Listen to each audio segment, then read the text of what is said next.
ધુરંધર મૂવીમાં એક સીન છે કે રહેમાન ડકેત મરી જાય છે, પછી પણ એ હમઝાને જીવતો દેખાય છે. હવે જો તમે આ મૂવી જોયું હોય અને તમને આ સીન સમજાઈ ગયો હોય તો તમે બહુ ઊંચા ગજાના પ્રેક્ષક છો, અને જો ના સમજાયું હોય તો આપણે એની વાત કરીએ. તમે જોયું હશે કે ધુરંધર મૂવી છે એમાં 8 ચેપ્ટર છે.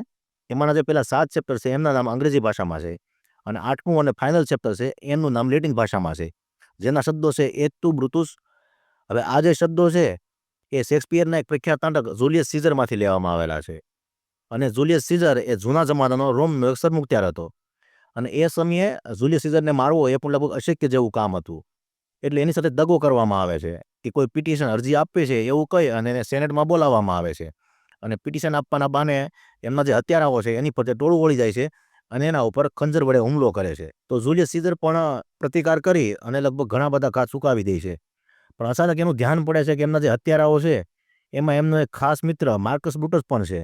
એટલે એને જોયા પછી જુલિયસ સીઝરના મનમાં કશ્મકશ શરૂ થાય છે, અને પછી બાકીના ઘા એ ચૂકાવી શકતો નથી અને મરી જાય છે. અને એના છેલ્લા શબ્દો હોય છે એટ ટુ બ્રુતુસ, એટલે કે બ્રુટસ તું પણ. અને સીઝરની હત્યા પછી બ્રુટસને એનો અફસોસ પણ થાય છે કે પોતે પોતાના મિત્રની હત્યા કરી છે. એટલે આ દુઃખ અને અફસોસમાં એને વારંવાર એવો ભાસ થયા કરે છે કે જુલિયસ સીઝર જીવતો છે અને એના ઉપર નજર રાખે છે, એને જોવે છે એમ. તો આજે જુલિયસ સીઝર અને માર્કસ બ્રુટસ વચ્ચેની જે ઘટના હતી એને મેટાફર તરીકે લઈ અને મૂવીમાં આદિત્ય ધારે રહેમાન ડકેત અને હમઝા વચ્ચે બતાવી છે. એટલે એ કોઈ સાધારણ સીન નહોતો.